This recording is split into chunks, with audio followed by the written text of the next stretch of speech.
আল্লাহ পাকের কুদরত আমাদের বিবেকের বাইরে। কাদের কুদরত দারি বরকামাল, আন্তা রব্বি আন্তা হাসবি যুল জালাল। নবীকে পাঠায় দিলেন, মক্কা নগরীতে আসলেন মা আমেনার গর্ভে আব্দুল্লাহর ঔরসে। রহমতের নবী আসলেন। নবী আসছেন এমন এক হালাত, দুনিয়াতে আসি একবার বাবার চেহারাটাও দেখতে পারেন নাই। 6 বছরে মা হারায় ফেললেন। বড় অসহায় নবী আমার, ইয়াতীম। আপনজন আত্মীয় স্বজন সব হয়ে গেল জানের দুশ্মন। রহমতের নবী আমার, এখনো নবুয়তের সনদ আল্লাহ কোরআন দেয় নাই।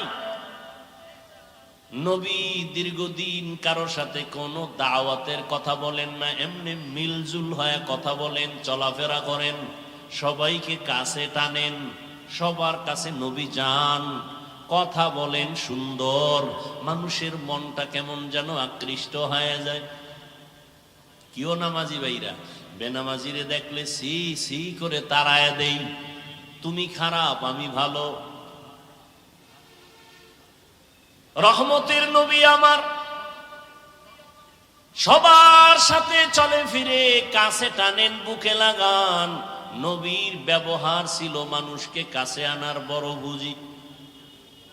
দীর্ঘ 40 বছর পর্যন্ত নবী কালেমার দাওয়াত দেন না, রোজার কথা বলেন না, কোনো আওয়াজ নাই। রহমতের নবী আমার এই 40টা বছর মক্কার অদূরে হেরা পাহাড়ের গুহায় গিয়া আমার নবী আল্লাহর ধ্যানে সময় কাটাইতেন। রহমতের নবী আমার পুরাটাই দয়ার সাগর। এজন্য আল্লাহ বললেন, আমি নবী আপনাকে পাঠাই নাই, হ্যাঁ পাঠিয়েছি জগৎ সমূহের রহমত করে। কেমন দয়ার নবী আমার! রহমাতুল লিল আলামিনের তরজমা অনেকে করে উভয় জগতের জন্য রহমত। আমি তরজমা করেছি জগৎ সমূহের জন্য রহমত। উভয় জগৎ মানে দুই, দুনিয়ার জগৎ, পরকাল জগৎ। আসলে জগৎ তো আরো আছে। রুহের একটা জগৎ আলাদা, মায়ের গর্ভের একটা জগৎ আলাদা, দুনিয়া নামক একটা জগৎ আলাদা, কবর জগৎ আলাদা, হাসর জগৎ আলাদা, জান্নাত ও জাহান্নামের জগৎ আলাদা। এজন্য তরজমা করলাম জগৎ সমূহের জন্য আমার নবী রহমত। রুহের জগতের জন্য আমার নবী আলাদা রহমত। মায়ের গর্ভের জগতের জন্য আমার নবী আলাদা রহমত। দুনিয়ার জগতের জন্য আমার নবী আলাদা রহমত। কবর জগতের জন্য নবী আমার রহমত। হাসর ময়দানের জগতের জন্য নবী রহমত। জান্নাত ও জাহান্নামের জগতের জন্য আমার নবী রহমত। এটা মাঝে মাঝে বুঝে আসে না, জাহান্নামের জন্য নবী রহমত হয় কি করে। প্রত্যেকটার বিষয় ভিন্ন ভিন্ন আলোচনা। রুহের জগতের জন্য নবী কিভাবে রহমত, ভিন্ন আলোচনা। মায়ের গর্ভের জগতের জন্য নবী কিভাবে রহমত, ভিন্ন আলোচনা। কবর জগতের জন্য নবী কিভাবে রহমত, ভিন্ন আলোচনা। হাসরের ময়দানের জগতের জন্য নবী কেমন রহমত, ভিন্ন আলোচনা। জান্নাতের জগৎ আর জাহান্নামের জগতের জন্য নবী কিভাবে রহমত, ভিন্ন আলোচনা। আমি আজকে শুধু দুনিয়ার জগৎ নিয়ে কিভাবে নবী রহমতে নিয়ে কয়েকটা কথা বলে মোনাজাত দিব। দুনিয়ার জগতের জন্য নবী যে রহমত, এটা সমষ্টিগত এক কথায় বলে দিলাম, কিন্তু এখানেও ভাগ আছে।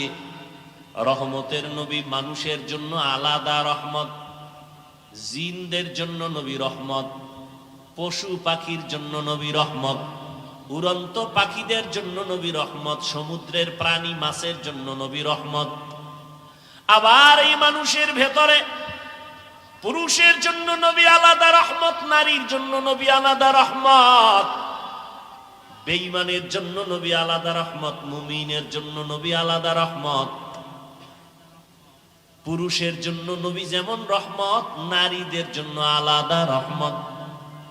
কেমন মায়ার নবী আমার, যেই নবী দুনিয়াতে এমন এক সময় আসছেন, আল্লাহ পাঠিয়েছেন এমন একটা জায়গা পৃথিবীর নিকৃষ্ট খারাপ, সারা দুনিয়ার মানুষগুলো চরিত্রহীন, এর মধ্যে আবার মক্কার মানুষ আরো খারাপ। সারা দুনিয়ার মানুষ এত খারাপ কেন?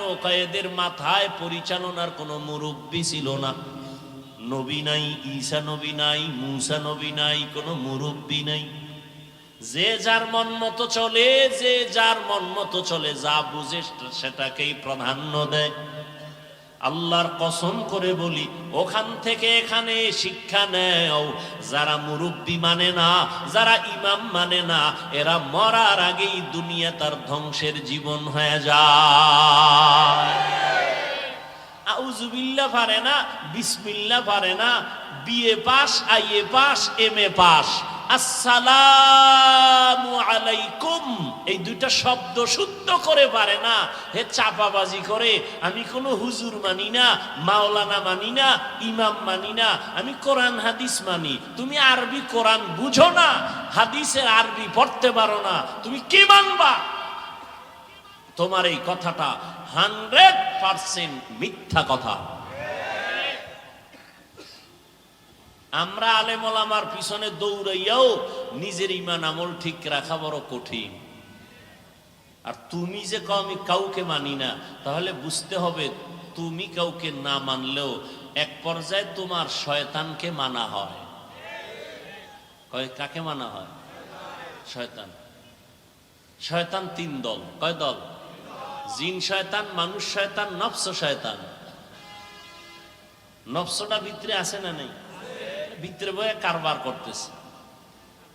হুজুর মানি না, আলেম মানি না, কিচ্ছু মানি না। মক্কার মানুষ সহ পৃথিবীর মানুষ রসুল আসার আগে খারাপ হয়ে গেল কেন? মুরব্বী নেই, মন মতো চলে। এমন এক সময় আল্লাহ পাক আমার নবী, রহমতের নবীকে মক্কা নগরীতে পাঠালেন, যেই মক্কার মানুষ চূড়ান্ত খারাপ, চরিত্রহীন, লম্পট, এতটাই খারাপ সারা দুনিয়াতে তাদের মতো খারাপ কোনো মানুষ নেই। সেই জায়গায় আমার এমন এক নবীকে পাঠাইছেন যে নবীর জিন্দেগিতে কোনো কলঙ্কের দাগ নাই, মহা পবিত্র ব্যক্তি। ঢাকা শহরে বিভিন্ন জায়গায় অপকর্ম হয় না? হয় না? খবর আসছে ওখানে মদের আড্ডা চলে, ওই রাস্তার গলির মধ্যে নারীদেরকে নিয়ে নাচ গান চলে, অর্ধুলাঙ্গ। খবরটা দিল, আলেম ওলামারা মিটিং করলো, কি করা যায়।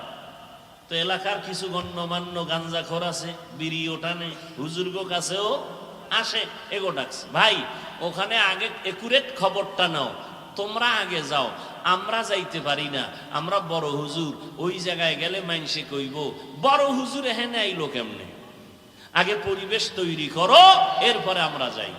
যাও তোমরা বিড়ি টান্নেওয়ালার একটু আগে যাও, বড় হুজুর ওখানে যাবে না, মানুষ খারাপ বলবে, কথা ঠিক। কিন্তু রহমতের নবী, মক্কা নগরীর মানুষ এত খারাপ, নারী আর পুরুষ উলঙ্গ হইয়া আল্লাহর ঘর বাইতুল্লাহর চতুর্পার্শ্ব তাওয়াফ করে, নারী পুরুষ উলঙ্গ। এতটাই তারা খারাপ। এর মধ্যে রহমতের নবীকে আমার আল্লাহ পাঠালেন।